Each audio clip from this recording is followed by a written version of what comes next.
आज का मार्केट का दिन कुछ खास हमें देखने को नहीं मिला। निफ्टी 50 अगर आप देखेंगे तो वो भी आपको डाउन देखने को मिलेगा। पूरी मार्केट आज हमें डाउन देखने को मिली है। आज है 20 जनवरी 2026। आज का दिन इंडियन स्टॉक मार्केट के लिए काफ़ी मुश्किलों भरा रहा। कह सकते हैं कि कल की गिरावट आज भी इंडियन स्टॉक मार्केट में जारी रही। वहीं मार्केट में लाल निशान का दबदबा बना रहा। अब देखते हैं कौन सी वो खबरें निकल के सामने आ रही हैं, कौन सी वो अपडेट निकल के सामने आ रही हैं जो पता होनी चाहिए, जिसके बेसिस पे कल मार्केट ट्रेड करने वाला है। आज निफ्टी 50 ने भी और सेंसेक्स ने भी दोनों ने अपने जो लेवल्स थे उनको तोड़ दिया है। सेंसेक्स की अगर बात करें तो सेंसेक्स लगभग 600 से लेकर 650 पॉइंट नीचे की तरफ गिरता हुआ नजर आया और आज सेंसेक्स 82,590 के आसपास ट्रेड करता हुआ नजर आ रहा है। वहीं अगर हम निफ्टी 50 की बात करें तो निफ्टी 50 में भी सेम सिनेरियो है। निफ्टी 50 25,356 पॉइंट पे ट्रेड होता हुआ नजर आ रहा है। और अगर मार्केट के सबसे बड़े विलन्स की बात करें तो आज मार्केट में LTI मिंट्री लगभग 6.58% नीचे गिरता हुआ नजर आया, जिसकी वजह से ओवरऑल इंडियन स्टॉक मार्केट में काफी बदलाव देखने को मिले। और ये कंपनी आज नीचे इस वजह से गिरी है क्योंकि कंपनी के जो नेट प्रॉफिट थे, जो एक्सपेक्टेशन थी इन्वेस्टर्स की, उसमें ये कंपनी खरी नहीं उतर पाई। जो उम्मीद इन्वेस्टर्स लगा रहे थे नेट प्रॉफिट को लेकर, वो उम्मीद देखने को नहीं मिली और लगभग 30% सिक्वेंशियल ड्रॉप हमें इस कंपनी में देखने को मिला। वहीं ओबेरॉय रियलिटी जो कंपनी है, इनके रिजल्ट भी फ्लैट रहे, जिसकी वजह से ये कंपनी भी 7 से 8% तक गिरती हुई नजर आई। और हम कह सकते हैं कि आज मार्केट में जो मिड कैप है, जो स्मॉल कैप है, आज काफी ज्यादा नीचे गिरता हुआ नजर आया। वहीं अगर हम रुपीस की बात करें तो इंडियन रुपीस पहली बार लगभग $91 पर ट्रेड होता हुआ नजर आ रहा है। ये मार्केट के लिए बहुत ही नेगेटिव अपडेट है। तो इसके चलते हुए मार्केट में आपको इस तरह की नेगेटिविटी देखने को मिल रही है। अब बात करते हैं कि वो कौन सी खबरें हैं जिनके ऊपर हमें नज़र रखनी चाहिए, क्योंकि इन खबरों के चलते हुए ही आगे मार्केट को प्रिडिक्ट किया जा सकता है। सबसे पहली खबर आ जाती है ट्रंप का ट्रेड वॉर जो ग्लोबल लेवल पे चल रहा है। यूएस प्रेसिडेंट ट्रंप की ग्रीनलैंड वाली जो टैरिफ धमकी है, जिसमें 10% एक्स्ट्रा टैक्स लगाने की बात कही है, इसने पूरे ग्लोबल मार्केट को काफ़ी ज़्यादा इसने पूरे ग्लोबल मार्केट को काफ़ी ज़्यादा डरा दिया है।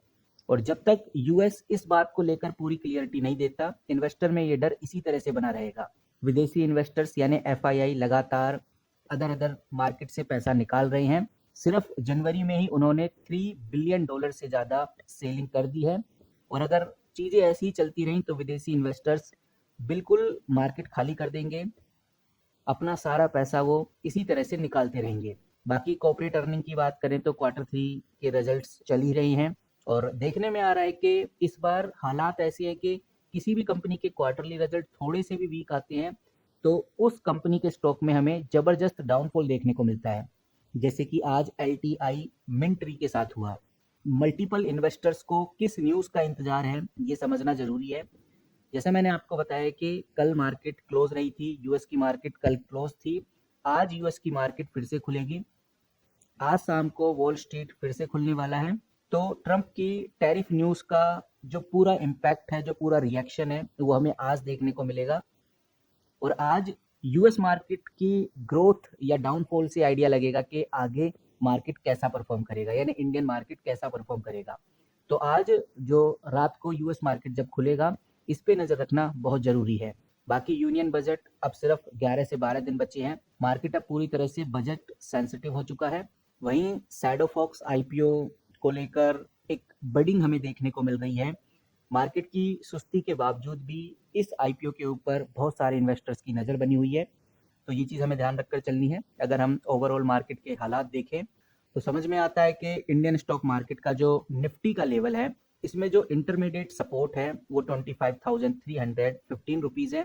अभी निफ्टी 50 25,357 रुपीज़ पे ट्रेड होता हुआ नजर आ रहा है। तो जो इंटरिम सपोर्ट है यानी कि 25,315 के बाद निफ्टी 50 फिर से आपको एक कमबैक की पोजीशन में देखने को मिलेगा। और अगर 25,315 के बाद भी ये टूटता है तो सीधा 25,115 पे आपको निफ्टी 50 देखने को मिलेगा। तो करंट रेजिस्टेंस की बात करें, करंट रेजिस्टेंस 25,700 है। हालांकि निफ्टी 50 25,700 पे अभी जाने वाला नहीं है क्योंकि कोई सॉलिड न्यूज़ नहीं है। तो कहने का मतलब ये है कि ये जो निफ्टी 50 है, इसका जो सबसे स्ट्रॉन्ग सपोर्ट लेवल है वो 25,315 है।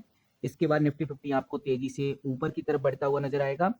बाकी जो इंडिया विक्स है तो वो लगभग 12.38 पे हमें देखने को मिल रहा है और ओवरऑल कह सकते हैं कि एक डर का माहौल मार्केट में आज बना हुआ है और सारी सिचुएशन अब डिपेंड है यूएस मार्केट के ऊपर। यूएस मार्केट कैसा परफॉर्म करता है उसके हिसाब से इंडियन स्टॉक मार्केट में हमें आगे बदलाव देखने को मिलेंगे। वहीं अगर हम कुछ इंपॉर्टेंट कंपनीज की बात करें तो जिसमें सबसे ज़्यादा जो नाम अभी ध्यान में रखने वाला है वो है पारस डिफेंस। पारस डिफेंस के ऊपर गाइज नज़र बना के जरूर रखिए, क्योंकि पारस डिफेंस आज तो मार्केट के साथ आपको नीचे गिरता हुआ नजर आ रहा है। लगभग 4% का डाउनफॉल आपको पारस डिफेंस में देखने को मिल रहा है। लेकिन आपको बताना चाहूंगा पारस डिफेंस अब एक डिफेंस कंपनी नहीं रही, ये स्पेस टेक्नोलॉजी कंपनी नहीं रही। कंपनी ने अब एक नई सेमीकंडक्टर सब्सिडरी लॉन्च की है जो कि लंबे समय के लिए एक अच्छी न्यूज़ है। आने वाले टाइम में पारस डिफेंस अपने बिजनेस को काफ़ी ज़्यादा डाइवर्सिफाई कर रहा है, इसीलिए पारस डिफेंस के ऊपर नज़र बना के रखना काफ़ी इंपॉर्टेंट हो जाता है। ये सभी गाइज वो बड़ी खबरें थी जो मुझे लगा आपके साथ शेयर करना चाहिए। इस वीडियो में इतना ही।